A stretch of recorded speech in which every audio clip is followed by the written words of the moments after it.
Look, let's be honest. Billionaire donates enough money to buy a small European nation to save the noble puffin? Your first thought is probably, wow, what a great person. And your second thought is likely, wait, puffins were in trouble? It's a grand gesture, a spectacle of generosity that makes us all feel a little warmer inside. These titans of industry, who spend their days disrupting the paper towel market or inventing a slightly faster way to order a pizza, suddenly pivot to solving the world's biggest problems. It's inspiring, it's heartwarming, and it's also, if you squint just a little, deeply, deeply weird. Why are they so keen to give it all away? Well, not all of it, of course. Let's not get crazy.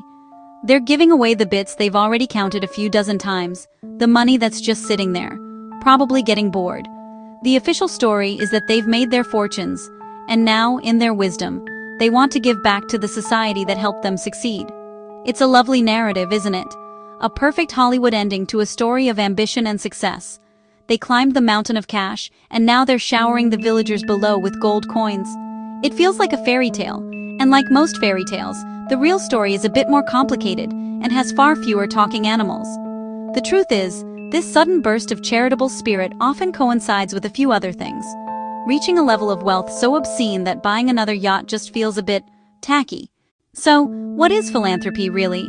At its simplest, it's the desire to promote the welfare of others, usually through generous donations of money. But for billionaires, it's not just about writing a check and calling it a day. Oh no, that's for amateurs. This is strategic philanthropy. They've turned giving back into a high-stakes game of chess, where the world is the board. They don't just fund things, they create enormous, powerful foundations to do it for them. These foundations operate like multinational corporations. They have missions. They have strategic goals. They invest their money in ways that will produce the biggest return. Instead of profit, their return is social impact, or at least, their version of it. A foundation might not just donate to food banks. Instead, it might fund research into genetically modified crops meant to end hunger. That sounds great, right? But a private organization is now making massive decisions about the future of global agriculture.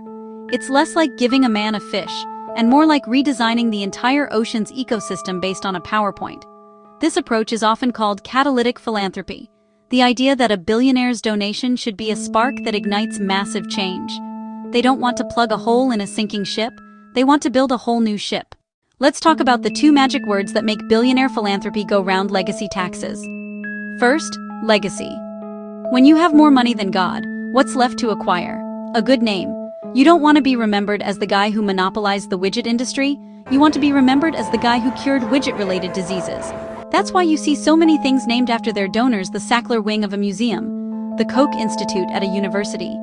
It's a form of immortality, a way to etch your name into the very fabric of society so that future generations will look up and say, wow, the Sacklers must have been great people.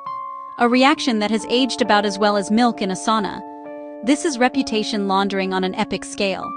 If your company has, for instance, been accused of fueling an opioid crisis, what better way to clean up your public image than by plastering your name all over the world's most prestigious art galleries and universities?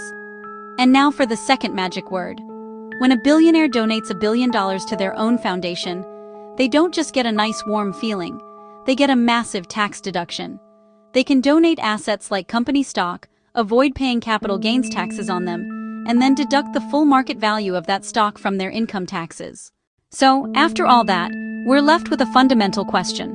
Is billionaire philanthropy a net positive for the world? The answer is a deeply unsatisfying. It's complicated. On one hand, you cannot deny the good that has been done. The Gates Foundation's efforts in public health are a prime example. They funneled expertise and resources into problems governments had neglected. Millions of people are alive today because of that work. When a billionaire funds a cause, they can move at a speed and scale bureaucracies often cannot. That can be a powerful force for good. However, there's a giant downside to relying on the whims of the super rich. It makes public welfare hostage to private interests. What happens when a billionaire's priorities change, or when their chosen solution, like charter schools, creates new problems? When a private foundation gets it wrong, there is no public recourse. You can't vote them out. You can't hold them accountable like you can a government. Their power is insulated by wealth. Their decisions are shielded by the halo of their generosity. This creates a plutocratic feedback loop. They might fund think tanks that push deregulation. They might fund think tanks that push lower taxes, and simultaneously build a hospital wing that makes them look saintly. It's a way to play both sides, keep the system rigged while being cheered for helping some victims.